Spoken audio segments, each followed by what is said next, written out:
So 1931, I 19 was born in Hamburg, Germany, awesome.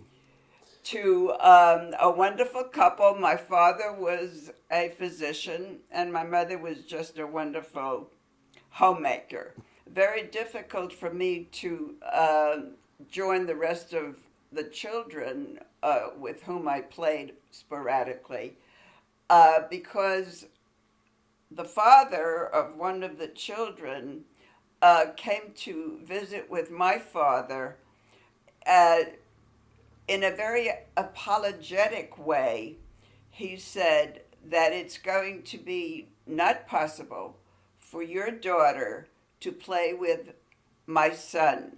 I don't want to say this, he said. I don't feel it, but this is the way things are now that Jewish children um, in this particular suburb were not welcome to play with the other children who were not Jewish.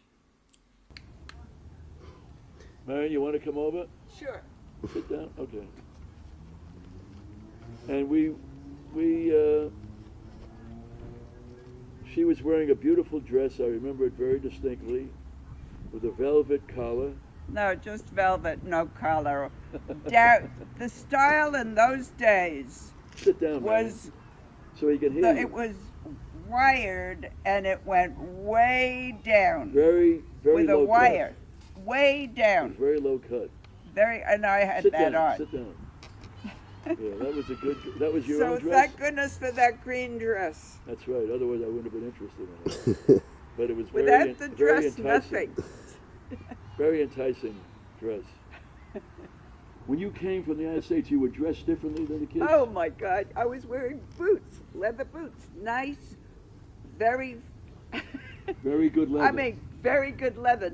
Not what you think was a boot, but like even formed to your. They were brown. Well, I was terrible. Well, you were a refugee. I was a refugee. Did you speak? Could you speak English? Yes, you know how I spoke English. You copied. I copied word for word everything they ever said to me. Hi, how are you today? Hi, how are you today? I didn't speak a word of English, didn't know English, but I copied them. I don't know what made me do that. They must have been, thought I was some freak. The little that I remember of leaving Hamburg is that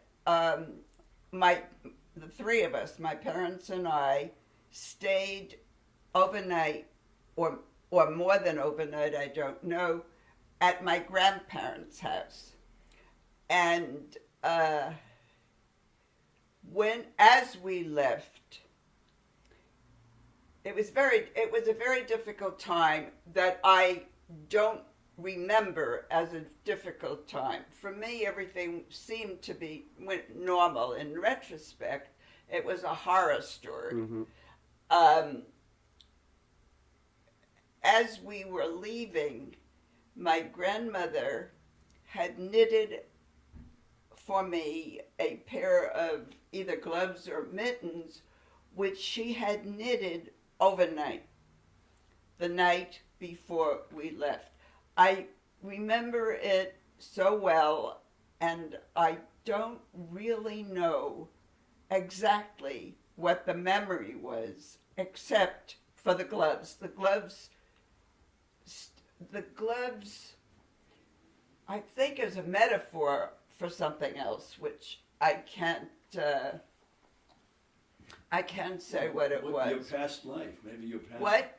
Your life in Germany. It was a metaphor for the life that you're leaving in Germany.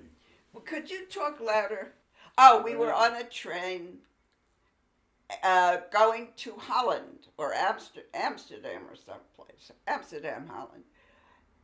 And the train stopped, and the three of us were asked to leave the train, which we did.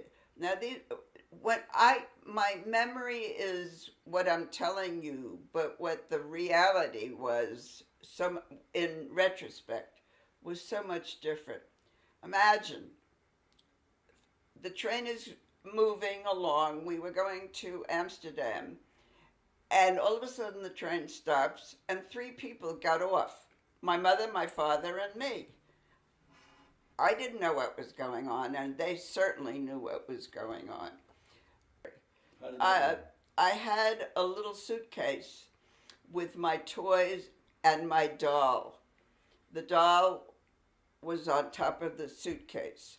So when we were taken off the train, we were examined, everything that we had and everything that we wore, and I had my little toy suitcase.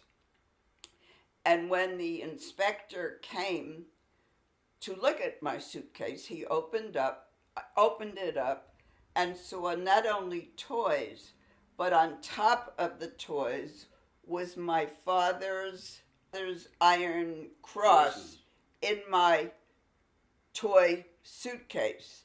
And when they opened it up and inspected it, they saw that it was the Iron Cross, and what the Iron Cross stood for in World War One was heroism, which is what my father was for Germany, a hero.